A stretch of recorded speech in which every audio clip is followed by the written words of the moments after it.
अस्सलाम वालेकुम। सबसे पहले तो ईद मुबारक उन तमाम मेंबर्स को वो जो मुझे चैनल में या फेसबुक पर के तवसत से मुझे जानते हैं या यूट्यूब पे मुझे फॉलो करते हैं। इंग्लिश लिटरेचर के मुतालिक मैं अक्सर चीज़ें शेयर करता रहता हूँ और बताता भी रहता हूँ। आज मैं मुख्तसरन कुछ बातों के बारे में तमाम स्टूडेंट्स को जो इस वक्त अंडर ग्रेजुएट हैं, ग्रेजुएट हो चुके हैं, उनके मुतालिक कुछ हक़ाइक़ सामने रखना चाहूँगा। इस वक्त पंजाब में जो सरकारी जामियात हैं उनकी तादाद तकरीबन 42 के करीब है और प्राइवेट जो जामियात हैं उनकी तादाद तकरीबन 26 के करीब है। इनसे एफिलिएटेड जो कॉलेजेस हैं गवर्नमेंट प्लस प्राइवेट सेक्टर की तादाद अगर मिला ली जाए तो तकरीबन 300 के करीब बनती है, जो कि पोस्ट ग्रेजुएट डिप्लोमा करवा रहे हैं। और अगर हम एस्टिमेट एक लगाएं और एक क्लास के अंदर एक सेशन में हम ये एस्टिमेट लगाएं कि 30 के जो स्टूडेंट्स हैं एक क्लास के अंदर और they are annually passing out each year, तो उस साल के हिसाब से हम लगा सकते हैं कि अब इन तमाम यूनिवर्सिटीज़ और ये जो कॉलेजेस हैं ये तकरीबन सालाना 10,000 से लेकर 15,000 के करीब सिर्फ पंजाब में बीएस इंग्लिश के ग्रेजुएट पैदा कर रहे हैं। ये एक एक डिग्री का इदाद शुमार है। अब ऑल ओवर पाकिस्तान में तकरीबन 5 लाख ग्रेजुएट पैदा हो रहे हैं। यूनिवर्सिटीज़ उन लोगों को पैदा कर रही है, किए जा रही है, जिनकी एक्चुअल मार्केट में वर्थ नहीं है। ये वो सच है, ये वो तल्ख़ हक़ाइक़ हैं जिनको आपको चंद सालों बाद मज़ीद सख्ती के साथ सामना करना पड़ेगा। यानी ऐसी एकेडमिक डिग्रीज़ में पीएचडी तक अवार्ड की जा रही है जिनकी एक्चुअल वर्थ नहीं है।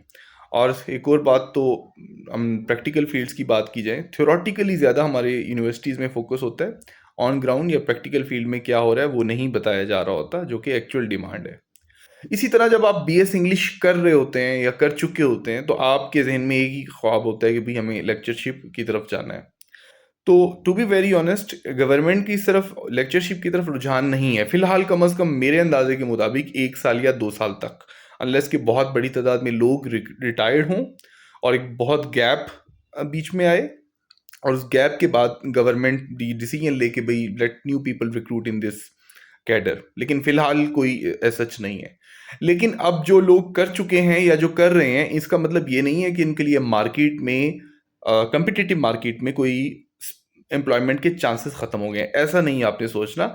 एम्प्लॉयमेंट के चांसेस आपको इन्हेंस करने पड़ेंगे। वो कैसे करने पड़ेंगे मैं बताऊंगा। I am particularly targeting those people who are graduating in English literature और इंग्लिश लिंग्विस्टिक्स और those who are in the process और जो हो चुके हैं वो भी।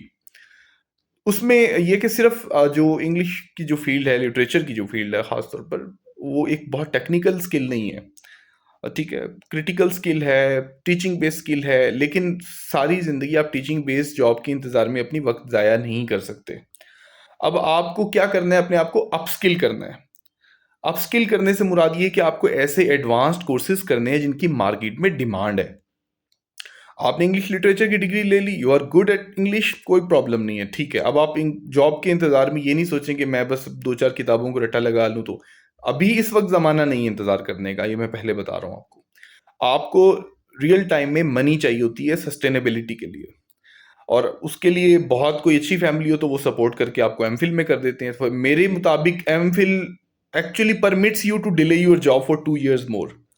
MPhil does not guarantee you a job. MPhil और पीएचडी के ऊपर हम बाद में बात करें वो किन के लिए ज़रूरी है। एकेडमिक फील्ड के लिए अक्सर मैं कहता हूँ जो ऑलरेडी इन है उनके लिए ज़रूरी है, अदरवाइज आप लोगों को ज़रूरी नहीं है।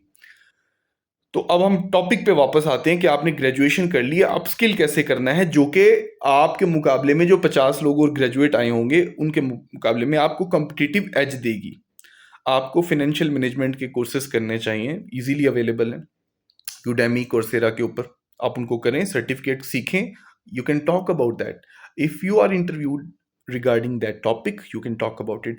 फिर ह्यूमन रिसोर्स मैनेजमेंट हो गया, कम्युनिकेशन स्किल, पब्लिक स्किल के मुतल्लिक कोर्सेज करें और अपनी इन्हेंसमेंट बढ़ाएं बोलने की। फिर इसके अलावा नेचुरल लैंग्वेज प्रोसेसिंग का बड़ा काम है इस वक्त आर्टिफिशियल इंटेलिजेंस के साथ, उसके जो टूल्स हैं उनको सीखें। डाटा एनालिसिस से मुतल्लिक जो टूल्स हैं उनको देखें कि आपको एक टास्क दिया जाए कि ये डाटा है, इसको एनालाइज करके रिपोर्ट करके आएं। अब आप ये कहें सर मेरा तो काम पढ़ाने का, मैं तो नहीं कर सकता, that is not a good reply. And employee is not suppose to answer that. उसका काम है वो फाइंड आउट करेगा कि करना है, जी सर मैं ये कर सकता हूँ, करना आता है मुझे, मैं कर लूँगा। तो आपको इस तरह के जो टूल्स हैं ख़ास तौर पर एक्सेल के और फिर डाटा एनालिसिस के जो मुतलिक टूल्स रिक्वायर होते हैं वो। फिर इसके अलावा क्वांटिटेटिव जब आप रिसर्च कर रहे होते हैं आपको एसपीएसएस के टूल्स सिखाए जाते हैं, आपको वो आने चाहिए और वो आप सीख लें। कोई इतना मुश्किल काम नहीं है। आप रिसर्च मेथोडोलॉजी करते हैं तो आपको रिसर्च मेथोडोलॉजी के दौरान जो टूल सिखाई जा रहे होते हैं साइटेशंस वगैरह के, वो भी आपके लिए हेल्पफुल हैं। फिर इसके अलावा जो आपके पास कैनवा के टूल्स हैं उनको बड़े अच्छे से आना चाहिए। एआई बूट कैंप के कोर्सेज आप करें। इसके अलावा कोई भी ज़ुबान, कम से कम दूसरी ज़ुबान तो आपको आनी चाहिए, जैसे जर्मन, फ्रेंच, जापानीज़।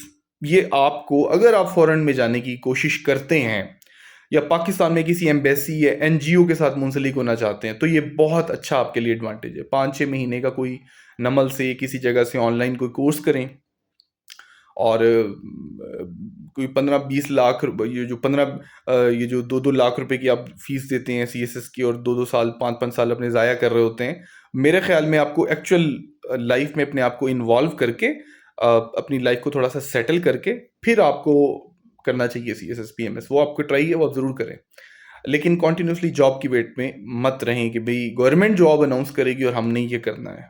फिलहाल गवर्नमेंट के मूड में नहीं है। मैंने आपके सामने ये दादोशुमार रख दिए कि इतनी बड़ी तादाद में लोग बन रहे हैं, और ये सिर्फ बीएस इंग्लिश की ग्रेजुएट्स की बात कर रहा हूँ। मैं डॉक्टर्स की बात करूंगा तो आप और हैरान होंगे। क्वालिफाइड लोग हैं, टेक्निकल लोग हैं, बड़ी तादाद में ग्रेजुएट हो रहे हैं ऑल ओवर द पंजाब, लेकिन जॉब नहीं आ रही। तो ये एक सामने आपके सामने मैंने कुछ कोर्सेज रखे हैं। मैं खुद भी इनरोल्ड हूँ, खुद भी बहुत सारे कोर्सेज में, 5-6 कोर्सेज में इनरोल्ड हूँ। मैं सीखता रहता हूँ, फॉरेन के प्रोफेसर से सीखता रहता हूँ, उनके कोर्सेज लेकर। और कुछ आप यूट्यूब पे भी देख सकते हैं, कुछ आप फ्री कूपन के थ्रू भी आप कर सकते हैं, कुछ आप यूडेमी और कोर्सेरा के जो कुछ परचेज होती है उसके थ्रू भी आप कर सकते हैं, बड़ी सस्ती मिल रही है पाकिस्तान में, आपको पता है। तो ये अब आपने इन चीज़ों को अपस्किल करना है अपने आप को, ताकि आप रियल टाइम मार्केट में एक कॉम्पिटिटिव एज हासिल कर सकें। सबसे पहली जो रिक्वायरमेंट है वो आपके लिए मुआशी तौर पर खुद कफ़ील होना है। चाहे आप 30 या 40,000 से स्टार्ट करें, एक गुड स्टार्ट है। ठीक है, देहात में रहने वाले लोगों को शहर में मूव करना पड़ेगा। इसमें ख़वातीन सफ़र करती हैं क्योंकि वो मूव नहीं कर सकती, उनको फिर 15 से 20 हज़ार में जॉब करनी पड़ती है, एक अलग टॉपिक है। बहरहाल हमारी वीडियो काफ़ी लंबी हो गई है।